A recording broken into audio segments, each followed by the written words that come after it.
नमस्कार बंधू भगिनींनो, बालमित्र मैत्रिणींनो. मी मंगला आवलगावकर. माझं यूट्यूब चॅनल आहे मंगला आजीच्या धमाल गोष्टी नावाचं, आणि तुम्ही सगळेजण ते सबस्क्राईब करा, ऐकत चला आणि लाईक करा आणि शेअरसुद्धा करत जा. आज आता मी जी एक गोष्ट सांगणार आहे त्या गोष्टीचं नाव आहे नाम महात्म्य. काय नाव आहे? नाम महात्म्य. तर सर्व संत आपल्याला सांगत आलेत नामस्मरणाचं महत्त्व, की नामस्मरण इतकं सोपं आणि उपाधिरहित साधन कोणतंही नाही. तर ज्ञानेश्वरांनी तर हरिपाठात नामाचाच महिमा गायलेला आहे.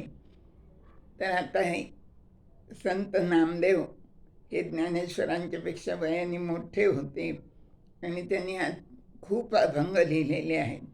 तर त्यांच्या घरी काम करणारी एक दासी मजुरीण, जनाबाई नाव होतं तिचं, जनी, संत जनी. तर ती सुद्धा संतपदाला पोहोचली. इतकं श्रेष्ठत्व तिने मिळवलं नामस्मरणामुळं. तर ती आता जनी म्हणजे काय, ती त्यांच्याकडं धुणे, भांडी, केर, वारे, सारवण, सडा, गवऱ्या लावणं असे जे पडेल ते कामं करायची. याच्यासाठी ती त्यांच्याकडे होती आणि ती सगळं करत होती. पण नामदेवांच्या सहवासात राहिल्यामुळं आणि त्या वातावरणामुळं ती इतकी विठ्ठल भक्त झाली की विठ्ठल जनाबाईला दळू लागायला यायचा, कांडू लागायला यायचा, धुणं धुवू लागायला यायचा आणि सगळं तिला कामाला मदत करायचं. इतका प्रसन्न झाला होता विठ्ठल तिला. असं तिचं नाम इतकं दृढ होतं आणि इतकी येता जाता, समर्थांनी म्हणल्याप्रमाणे, अहो येता जाता, उठत बसता, काम करता, सदा देता घेता, वदनी वदता, ग्रास गळिता, घरी दारी शय्ये वरी रती सुखाचे अवसरी, समस्तांची लज्जा त्यजुनी भगवत चिंतन करी, असं सांगितलेलं समर्थांनी. आणि ती तशाच प्रकाराने नामस्मरण करत होती बरं का. पण तिचा इतका अधिकार मोठा होता आणि तिचं ते नाम इतकं रोमारोमात भिनलेलं होतं. तर त्याच्याबद्दलची ही गोष्ट आहे.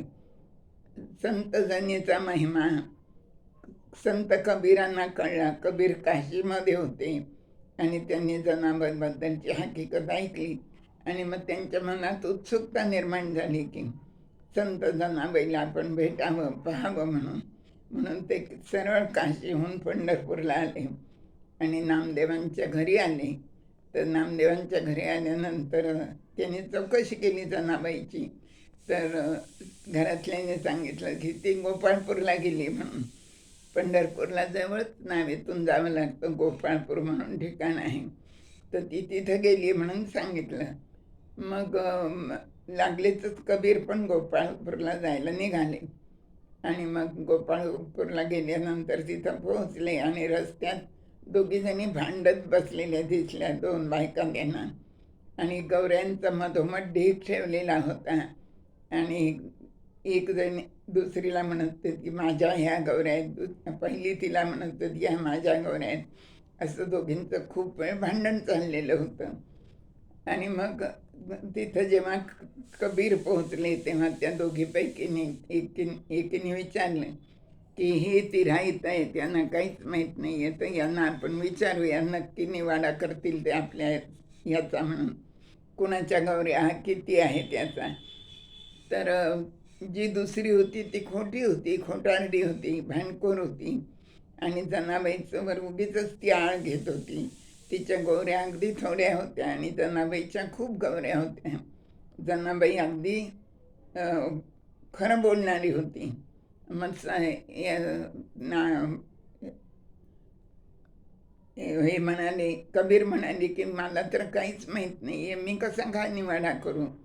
तुमच्या दोघींचं मला नाव पण माहीत नाही आहे, तुमची ओळख पण नाही आहे आणि काहीच मला माहीत नसताना मी निवाडा कसा करू? तर संत जनाबाईंनी पटकन उत्तर दिलं की तुम्ही प्रत्येक गौरी कानाला लावून बघा आणि ज्या गौरीतून विठ्ठल विठ्ठल आवाज येतोय ती गौरी मी केलेली आहे असं तुम्ही समजा. त्याप्रमाणे मग कबीरांनी केलं आणि सगळ्या गौऱ्या कानाला लावून पाहिल्या तर जास्तीत जास्त गौऱ्या जनाबाईच्या होत्या आणि अगदी थोड्या गौऱ्या त्या दुसऱ्या भांडखोरबाईच्या होत्या. आणि मग संत कबीरांनी निवाडा दिला की जनाबाईच्याच ह्या जास्तीच्या गौऱ्या आहेत. जनाबाईच्या बाजूने त्यांनी निर्णय दिला. तर इतकं तिचं नाम रोमारोमात भिनलेलं होतं, खोलवर रुजलेलं होतं. श्वासागणिक नाम तिचं चालू होतं, प्रत्येक रोमारोमात ते भिनलेलं होतं. कारण गौऱ्या थापताना सुद्धा ती विठ्ठलाचं नाम घेत घेतच थापत होती आणि म्हणून ते त्या गौऱ्यांमध्ये सुद्धा तो ध्वनी उतरला आणि कबीरांना त्या गौरीतून विठ्ठल विठ्ठल विठ्ठलाचं ऐकू आलं. आणि अशा प्रकारे संत कबीरांनी निवाडा केला. तर नामस्मरणाचं महत्त्व हे इतकं आहे.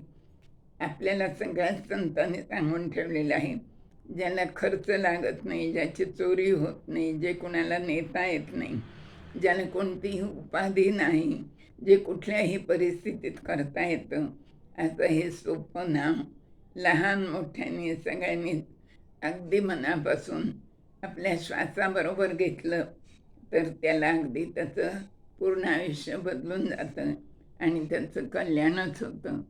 तर अशी ही संत जनाबाईची गोष्ट, एक वेगळीच गोष्ट मी तुम्हाला सांगितली. आणि विज्ञानाने सुद्धा हे सिद्ध झालेलं आहे. कितीतरी लोक जे आहेत नामस्मरण करणारे, त्यांच्या अंतःकाळी स्टेथोस्कोप लावून डॉक्टर जेवायला तपासतात, त्यावेळेला त्यांना त्या ह्याच्यातून आवाज नामाचा येतो. इतक्या श्रेष्ठतेला ते पोहोचलेले असतात नामधारी लोक, पुष्कळ लोक ज्यांची खूप तयारी झाली ते. तर असं नामस्मरणाचं महत्त्व ह्याला मी आज नाममाहात्म्य असं या गोष्टीला नाव दिले. तर मला वाटतं तुम्हाला ही गोष्ट नक्की आवडणार आहे. आणि नमस्कार.